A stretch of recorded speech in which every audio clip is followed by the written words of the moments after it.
Morning everyone. जैसे कि आपको सुबह बताया गया था कि आज का क्लास शाम को चलेगा, ठीक है। तो आज का पहला क्लास आपका होगा हिंदी ग्रामर का, ठीक है। याद रखिएगा, हिंदी ग्रामर का। आपको पहले बताया गया, फर्स्ट लेसन पढ़ा दिया गया है हिंदी ग्रामर में। तो आज का आपका सेकेंड चैप्टर क्या है? वर्ण विचार, ठीक है। तो आज पढ़ेंगे किसके बारे में? वर्ण के बारे में, ठीक है। अब जैसे देखिए, भाषा की सबसे छोटी इकाई को वर्ण कहते हैं। याद रखिएगा, भाषा की सबसे छोटी इकाई को वर्ण कहते हैं, जिसको क्या कर सकते हैं हम? तोड़ नहीं सकते हैं, जिसको हम कभी तोड़ नहीं ले सकते। जैसे म, ऐसे ये आधा म, इसको क्या बोलेंगे हम? वर्ण, जैसा कि मुकेश में दिया गया है, ठीक है। लेकिन क्या है, इसमें म में उ लगा दिया गया है, तो ये वर्ण नहीं होगा, ठीक है। याद रखिएगा, क्योंकि हम माँ में ऊ का मात्रा जब हम लगाते हैं तो इसको हम तोड़ सकते हैं। इसको तोड़ सकते हैं ना, इस तरह माँ और ऊ करके। तो इसलिए ये आपका वर्ण नहीं होगा। वर्ण क्या होगा? केवल हाफ माँ, ठीक है। आगे बढ़ते हैं। वर्णों के क्रमबद्ध एवं व्यवस्थित समूह को वर्णमाला कहते हैं। जानती हैं आपको, ये तो पता ही होगा, पहले भी पढ़ चुके हैं। वर्ण उसको बोलते हैं जिसको हम तोड़ नहीं सकते हैं, और शब्दों के सबसे छोटे समूह को बोलते हैं, ठीक है। क्या दिया गया? वर्ण किसको बोलते हैं? भाषा की सबसे छोटी इकाई बोलते हैं, और जिसको अभी तोड़ नहीं सकते हैं। और वर्णमाला किससे बोलते हैं? तो वर्णों के व्यवस्थित समूह को, यानी एक क्रमबद्ध समूह को हम क्या बोलते हैं? वर्णमाला। अब एक चीज़ यहाँ पे दे रहा है, यहाँ देखिए, सीधे आते हैं यहाँ पे। वर्णमाला के कितने रूप? तो दो भेद, एक स्वर और एक व्यंजन। स्वर और व्यंजन। अब यहाँ देखते हैं स्वर। जैसा कि आप पढ़े होंगे कि अ से शुरू होता है और कहाँ तक जाता है? अ तक आता है ना। लेकिन ये स्वर नहीं होते हैं, स्वर ये होते हैं। टोटल स्वरों की संख्या कितनी है? 11। याद रखिए, ये ही स्वर कहलाते हैं आपके ओरिजिनल। बाकी ये क्या कहलाते हैं? अंग को। अंग को किस कैटेगरी में हम लिखते हैं? तो अंग को क्या बोलते हैं हम? अनुस्वर, ठीक। जब चंद्रबिंदु लग जाता है तो उसको क्या बोलते हैं? अनुनासिक। वो जो लगता है उसको क्या बोलते हैं? विसर्ग। यानी कोई पूछे कि टोटल स्वरों की संख्या कितनी है, तो क्या बोलेंगे? 11। काउंट कर लीजिएगा, ठीक है। व्यंजन। व्यंजन पे आते हैं, ठीक है। व्यंजन जो क ख ग आप लिखते हैं वो सारे व्यंजन आते हैं, लेकिन इसमें ये दो चार, ये तीन जो चीज़ आ रही है, ये व्यंजन में आप कभी लिखे नहीं होंगे, लेकिन ये भी व्यंजन का ही भाग है, ठीक है। इसको क्या बोलते हैं? गृहीत व्यंजन। बाकी ये सारे चीज़ आप पढ़े होंगे, लेकिन ये जो चीज़ आ रहा है ये कभी लिखा नहीं होगा, लेकिन ये भी व्यंजन के ही हैं, जिसको बोलते हैं गृहीत व्यंजन, ठीक है। चलिए आगे देखते हैं क्या बोलते हैं। अब इसका परिभाषा दिया गया है, किसका? स्वर का। तो स्वर स्वतंत्र रूप से उच्चारित होने वाली वे ध्वनियाँ हैं जिनके उच्चारण में वायु बिना किसी रुकावट के मुख से बाहर निकलती है। इनके उच्चारण में स्वरों की आवश्यकता नहीं पड़ती है। इसकी कुल संख्या 11 है। पहले बताए थे, इसकी टोटल संख्या कितनी है? 11 है। स्वर जो इतने भी होते हैं उसमें किस किस तरह की मात्रा का प्रयोग किया जाता है वो आपको पता है, वो बताने की ज़रूरत नहीं है, ठीक है। जैसे में अ है तो इसमें मात्रा नहीं लगता, आ में इस तरह मात्रा लगता है, छोटी ई में इस तरह का मात्रा लगता है। तो ये सब आपको पता है, तो ये बताने की कुछ खास ज़रूरत नहीं है। अब आते हैं स्वर के भेद। याद रखिएगा, स्वर कितने प्रकार के हैं? तो स्वर जनरली 3 प्रकार के होते हैं: ह्रस्व स्वर, दीर्घ स्वर, प्लुत स्वर। अब देखिए ये स्वर क्या होते हैं।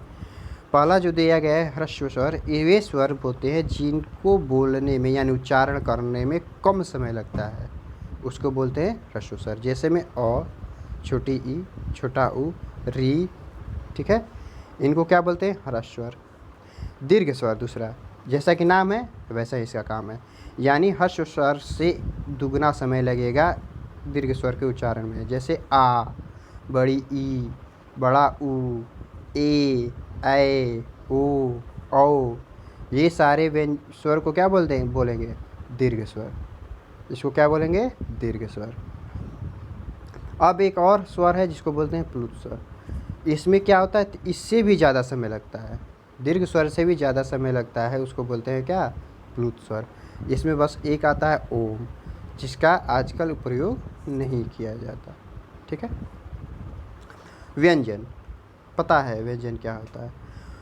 वे वर्ण जो बिना किसी स्वर के लिखे तो जा सकते हैं परंतु बोले नहीं जा सकते हैं। जैसे में यह एग्जाम्पल दिया गया है क, इसको इस तरह जब हम लिखेंगे तो नहीं बोलेंगे, लेकिन जब क में हम अ ऐड कर देंगे तो इसको क्या बोलेंगे, क बोलेंगे। अब ये आपका कैसा हो जाएगा?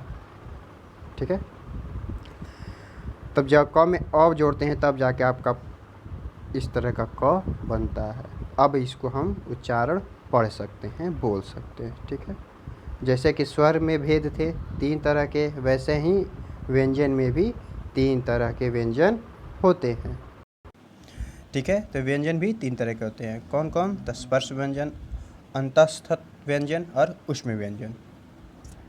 स्पर्श व्यंजन क्या होता है? तो जिन व्यंजनों को उच्चारण करते समय वायु कंठ, तालु, मूर्धा, दांत या ओठ को स्पर्श करते हुए मुख से बाहर आती है, उसे स्पर्श व्यंजन कहते हैं। याद रखिएगा।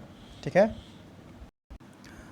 अब स्पर्श व्यंजन भी 5 तरह के होते हैं, जैसा कि यहाँ पे नाम दिया गया है ना, तालु, कंठ, मूर्धा, दांत, ओठ। जब व्यंजनों का उच्चारण इनके माध्यम से होता है तो इनको अलग अलग तरीके से नाम से जाना जाता है। देखिए जैसे कि नीचे चार्ट में दिया गया है। ठीक है। देखिए दिया गया है यहाँ पे क्या, तो क वर्ग को कंठ व्यंजन बोलते हैं, च वर्ग को क्या बोलते हैं, तालु व्यंजन, ट वर्ग को मूर्धा, त को दंत, अब प वर्ग को बोलते हैं ओष्ठ।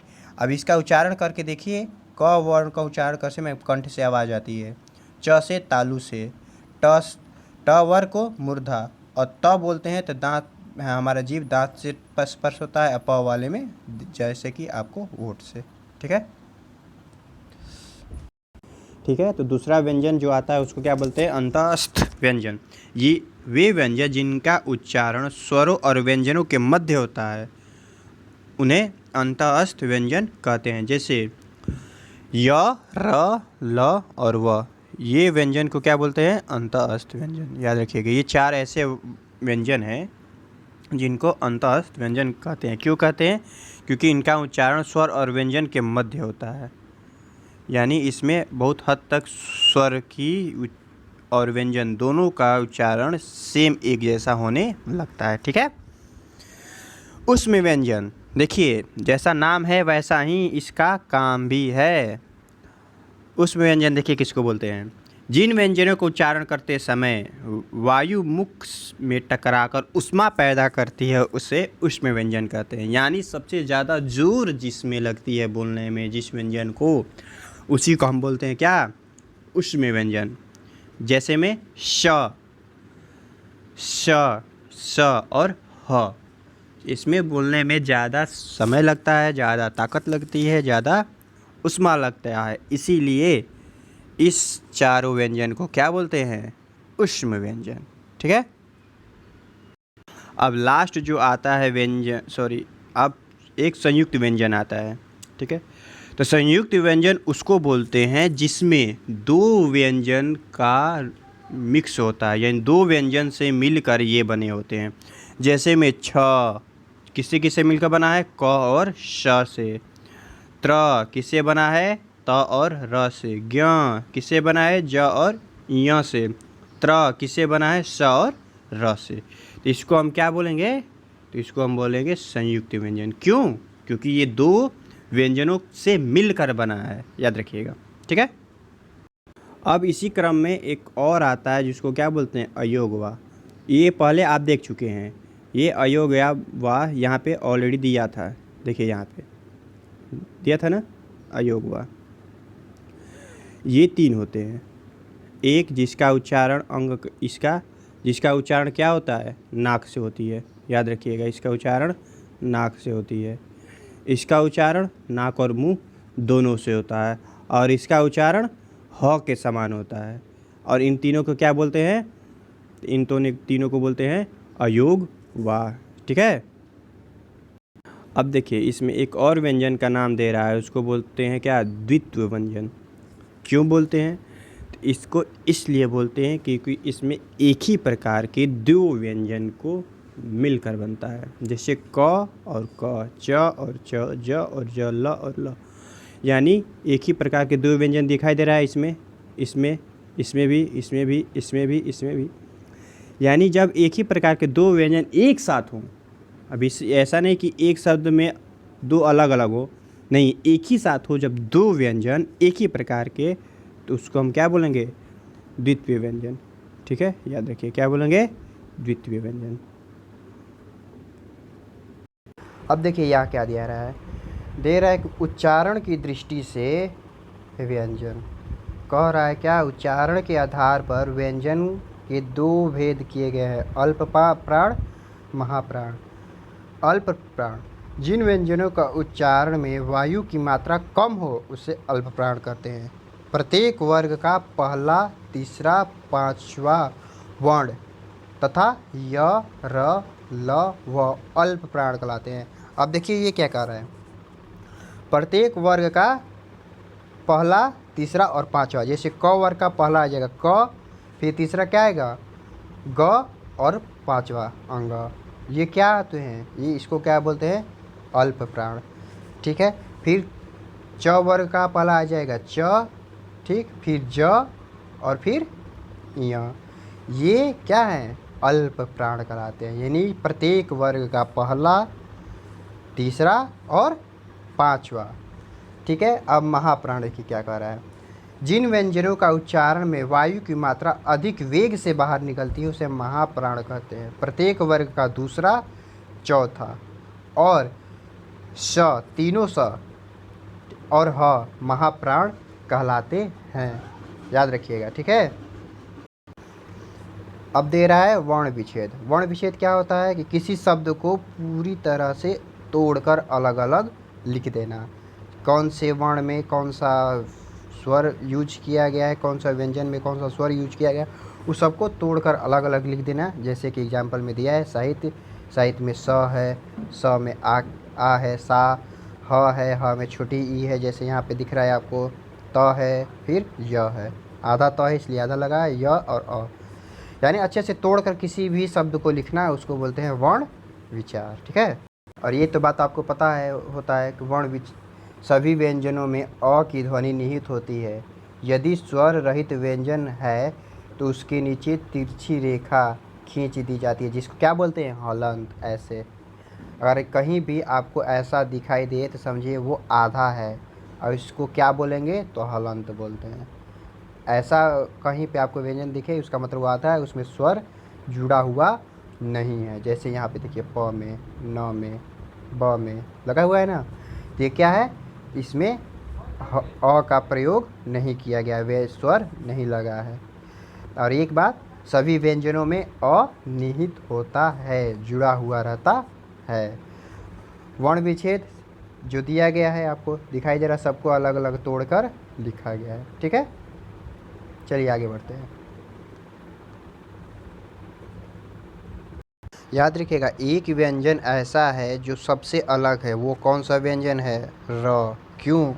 क्योंकि जब र में स्वर जुड़ा होता है तब तो ये ऐसे लिखा जाता है, लेकिन जब र में स्वर जुड़ा न हो यानी अ जुड़ा ना हो तो ये अलग अलग तरीके से लिखा जाता रहता है। जैसे में कभी कभी देखें ऊपर इस तरह रेफ बनता है, कभी ट और ड के नीचे ऐसे लिखाता है, कभी ऐसे लगता है। देखे ना, इसलिए र सबसे अलग होता है। क्यों? क्योंकि जब इसमें स्वर जुड़ा हुआ न हो तो ये अलग अलग शब्दों में अलग अलग व्यंजनों के साथ अलग अलग तरीके से लिखा जाता है, जैसे कि आपको यहाँ पे अच्छे से दिखाया गया है। ठीक है। यहाँ देखिए, एक मिनट, जैसे यहाँ पे अलग अलग करके अलग अलग दिखाया गया है। यानी यहाँ से इसको अच्छे से पढ़िएगा तो आपको समझ में आएगा कि अलग अलग जगह पे र, वो र जिसमें स्वर न जुड़ा हो को कैसे लिखा जाता है। ठीक है। चलिए आगे बढ़ते हैं। अब आगे आपका अभ्यास दिया गया है यानी क्वेश्चन आंसर सेशन, तो इसको कंप्लीट करिए। इसमें हमको नहीं लगता है कि कोई भी ऐसा क्वेश्चन होगा जो आपको समझ से बाहर हो, यानी सारे क्वेश्चन आप आराम से कर सकते हैं, अच्छे से कर सकते हैं। तो इसको पूरी तरह से क्या करिएगा, कंप्लीट। ठीक है, थैंक यू।